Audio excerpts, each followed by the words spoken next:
本视频由阿米洛熊猫机械键盘赞助播出，键盘艺术家阿米洛。聂师傅，此事与你无关，为何大驾光临？我是习武之人，遇到不公平的事就该挺身而出。阿强打游戏频繁掉线，导致队友输掉比赛，难道就不该被教训吗？阿强该打，但不该由你出手。有戏我一定要出。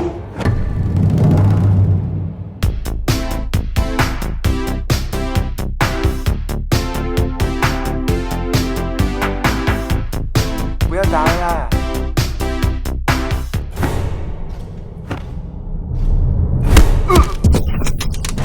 没有人能够阻止我习武。聂师傅果然好功夫啊！接下来再没有人打扰我们尽情比武了。天下武功，唯快不破，岂有连击宝？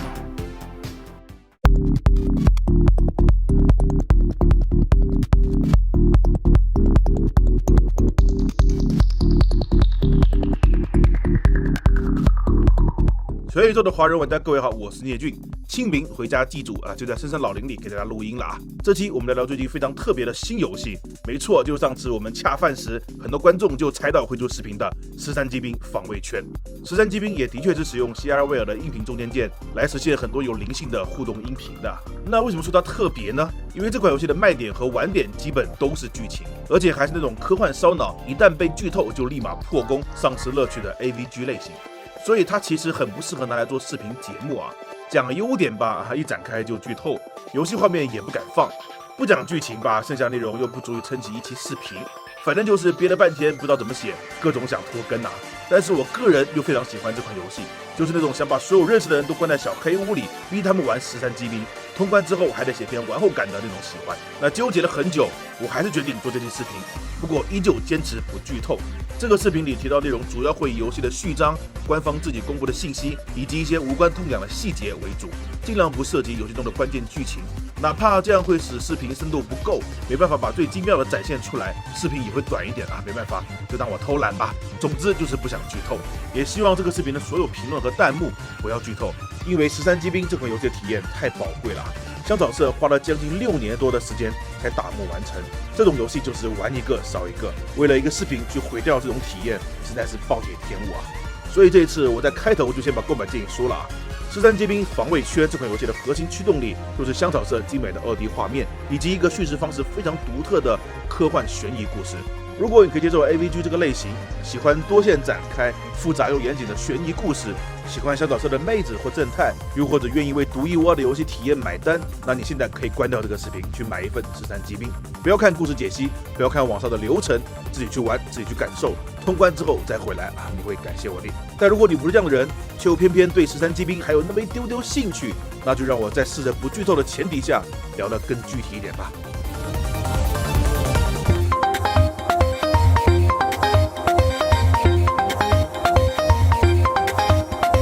13机兵的内容由3个部分组成：追忆篇、崩坏篇、探明篇。3个篇章分别对应游戏的剧情、战斗和资料库。所以实际能玩的部分主要是追忆篇和崩坏篇，这2个章节是互相关联的。追忆篇剧情发展到一定程度就会上锁，需要玩家去崩坏篇里战斗才能解锁啊，反过来也是一样的。总之就是交叉推进。不是说好了 AVG 吗？怎么还有战斗呢？是的，最近另外一个注重剧情的 RPG 没有了战斗，而这个 AVG 反而是有战斗的真是有趣啊。战斗形式可以理解为塔防啊，要不然为什么叫13机兵防卫圈呢？这个名字把战斗系统描述得很形象了。值得一提的是，13机兵虽然以剧情为主，但它的战斗还是很有意思的就是这个类似于战术界面的表现手法，光污染严重，敌我也没有建模，全都是抽象的图标阵列组合。但玩久了之后会发现，排山倒海的敌人，配合上玩家各种炫酷的激光、导弹、炮塔、无人机，那满屏的特效扎堆砸下来的感觉，比网站弹出的那些手游广告还要爽啊！游戏大后期的个别战斗炫酷的，甚至可以让运行这种画面的 PS Pro 都卡上那么2下，我好像知道他们为什么不建模了。而且13机兵的战斗节奏非常快，虽然选择机甲和释放技能的时候是暂停的，但抛开这些部署时间，真正实际运转的时间只有2分钟，所以敌人的攻势都是很迅猛的。玩家一顿操作猛如虎，但是只需要几秒钟，敌人的配置和局势就变了个样。再加上机甲之间也有功能的区别，近战、空战、辅助、远程这些都得混着用。机甲的技能可以强化，驾驶员可以加属性。想要获得连战奖励，还得合理安排出击人员，避免同一台机甲因为连战而陷入瘫痪。总之，作为一个不以战斗为卖点的游戏来说，13机兵除了普通难度稍微简单了一点，推荐大家选择高难度之外，没什么好抱怨的。毕竟剧情才是重头戏。那说来也有趣，美少女加机甲加科幻题材，这个怎么看怎么中二的名字，老实说，我一度以为这不是一款正经的游戏。毕竟在此之前，香草社也没有特别严肃的讲过故事啊，更别谈 AVG 了，完全没有做过好嘛。但现实情况是，13机兵靠着青铜的经验，直接就杀进了王者的段位，不但不扯淡，还是款正统到一塌糊涂的科幻 AVG。而这么复杂的剧本是美术出身的神谷写出来的果然画画的脑子里都是坑啊！不是这个光头啊，是这位乌黑茂密的神谷圣治。还别说，这名字有个神谷的人确实都挺神的啊！一位是白金的核心骨干，一位是香草社的灵魂社长。更巧的是，这两位都曾经在卡普空待过，还都主动选择离开卡普空自己创业，而且都在游戏界闯出了名堂。看着这两位业界大佬的奋斗历史，我深深的意识到，姓神谷的都不是很喜欢卡普空啊。神谷甚至是出了名的全能加劳模啊，又是社长，又是制作人，又是主美，顺便还包揽了编剧的职位，简直就是上帝为他开了一扇门，顺便还做了个落地窗。不过要说13机兵的剧情为什么出色倒不是因为故事本身有多么的颠覆，相反的，它的剧情更多是熟悉的感觉。美少女和机甲这种元素在日本遍地都是，而且13机兵中类似于这种玩梗的标签还远不止这一个，这个我们待会会说。总之，13机兵的故事很不错，但真正让他从佳作往上拔高一个层次的是他讲述故事的方式。顾名思义，13机兵里有13个角色，而且13个人都是主角，每个人都有独立的故事线是不是很像八方旅人的感觉呢？有这种感觉那就错了。八方旅人除了真结局里有些文字描述8个人基本都是约好的彼此的工具人之间没有啥关系。所以为什么13机兵的叙事方式很特别？不是因为他主角特别多，如果真的只是单纯的想要13个主角，那有很多方法可以想出13个故事甚至可以做108个主角。但是如果想要以这13个人的不同视角去描写他们同时在经历的同一个事件，那就是完全不同的概念了。而这正是13机兵的巧妙手法。其实同一个事件多视角的游戏之前也有不少比如大家熟悉的《生化危机2》，里昂和克莱尔 A、B 两条路线互相影响又各自独立，就是一个非常简化的案例包括香草社自家的游戏也总是喜欢多主角早就有这种结构了。但大部分游戏这么做，要么就是小范围的演出，要么是类型的限制，要么是单纯的节约成本。毕竟一个游戏2个视角加30%的内容，让流程翻1倍这种买卖不要太爽了，你说是不是卡表？但如果把这种模式放进烧脑类的本格 AVG 里，那就等于是直接选择地狱般的开发难度，随之而来的麻烦应该不难想象。光是剧本估计都能把人逼成一拳超人。当年原版《生化危机2》里那么简单的故事，就2个人解解谜打打怪，还能整出那么多剧情 bug。现在人数增加到了13个人，难度更是不敢去想象13机兵光脚本就花了3年时间，几乎占据了一半的开发时间。而且这还只是脚本，不是剧本剧本则是一直改到了游戏发售，后期大量时间都被用在了寻找剧情的漏洞上面。没办法，视角太多，这个故事容不下纰漏，很容易出现拆东墙补西墙的问题。比如游戏里有这么一个场景，学校的天台上晒了一个手帕，在原本的设定里，这个手帕其实是某个人送给旭方的，但最后游戏没有收录这个设定，只保留了手帕。原因就是神谷害怕这个设定会在什么奇怪的地方制造矛盾，而他们甚至已经没有精力去思考这件事情了，因为他们有更多更大的矛盾需要解决。因为13机兵里的剧情还有个更要命的设定，时间旅行。我勒个去，13个多视角了，还要时间旅行，我穿你，你穿我，这是要发疯的节奏所以暂且不提剧本能不能写好，单从游戏的角度来说，香草社也有很多问题是要解决的。比如说这么复杂的故事，玩家能不能看懂？又或者会不会看到一半就放弃了？那剧情写得再精彩也没有用，是吧？再比如多视角，也不能真就每个人讲一遍同样的故事吧？故事讲个13遍，那再有趣，听众也要打人了。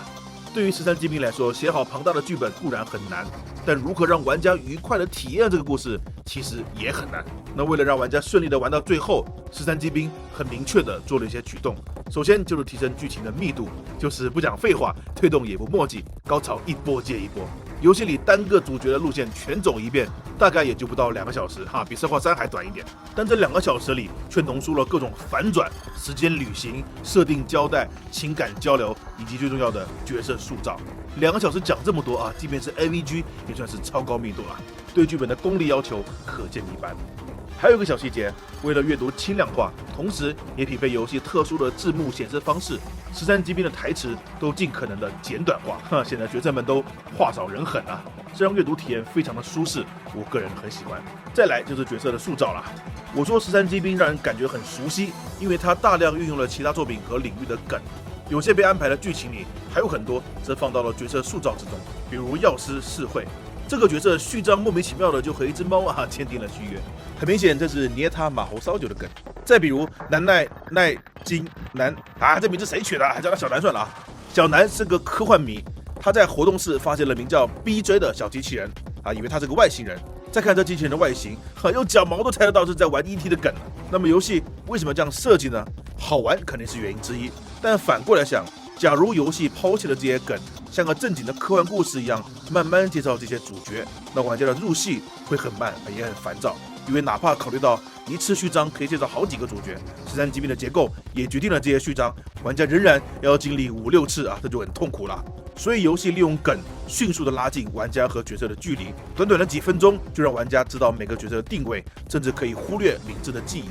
顺便也能压缩剧本，直奔主题，一石二鸟。介绍完角色定位后，就是开始真正的故事了。这里又会遇到一个新的问题，因为13个人都在经历同一个大事件，那游戏肯定不允许玩家把一个角色的故事玩通了才去玩另一个不然后面12次就麻木了。所以游戏会在13个角色之间来回切换。考虑到故事本身就很复杂，在谜题揭晓之前，有些东西肯定是看不懂的。游戏需要尽量让玩家不会因为看不懂而弃坑，那怎么办呢？突出并简化角色的核心矛盾。刚才说的药师世会借鉴了马猴烧酒，那他为什么要签订契约呢？因为他想保护另一位主角暗部十郎。从序章开始到故事结束，药师世会这个人物的所有行动和准则都是围绕保护暗部十郎而展开的，基本没有改变。这就是药师这个角色的核心矛盾。这样设计的好处在于，玩家或许暂时无法理清故事背后的真相，但我们永远都能够理解现在这个角色的行为逻辑。像这样的核心矛盾，13个人每人都有一个，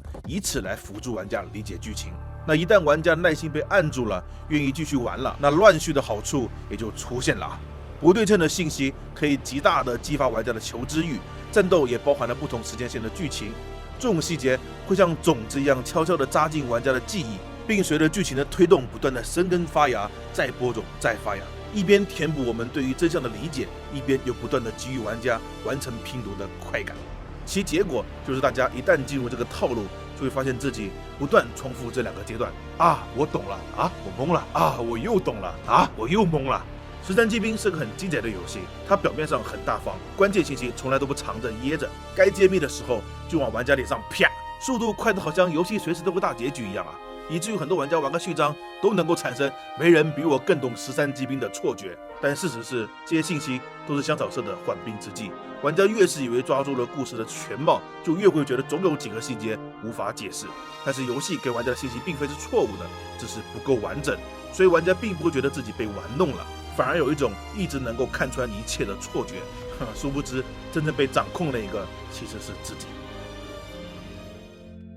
好吧，到这里为止，我觉得我能讲的已经讲完了。虽然这游戏还有很多叙事上的细节可以讨论，但再说下去就真的剧透了。我不知道这些内容能不能激起大家对13机兵的兴趣，但我真的已经尽力了。我是真心的想把这款游戏推荐给不了解它的小伙伴。老实说，我对香草社的感情比较复杂，很多时候我喜欢神谷圣治和他的团队是因为他们过得还挺惨的。这个说法可能有点变态但香草社那种明明可以随波逐流赚大钱，却又偏偏不向商业妥协，宁愿苦了自己也要制作理想游戏的拗劲，真的就是每个游戏制作人内心最原始的写照。但也真的很少有人可以做到香草社这么极端，这么义无反顾。大家别看我总是强调游戏是第9艺术，但我对艺术的追求也是建立在可以赚钱之上的。扪心自问，把我放到神谷圣治的位置上，我恐怕这辈子也不会要求这个员工人数在20-30人之间徘徊，刚刚才从倒闭的边缘爬回来的公司，去倾尽全力制作一款比他们以往的作品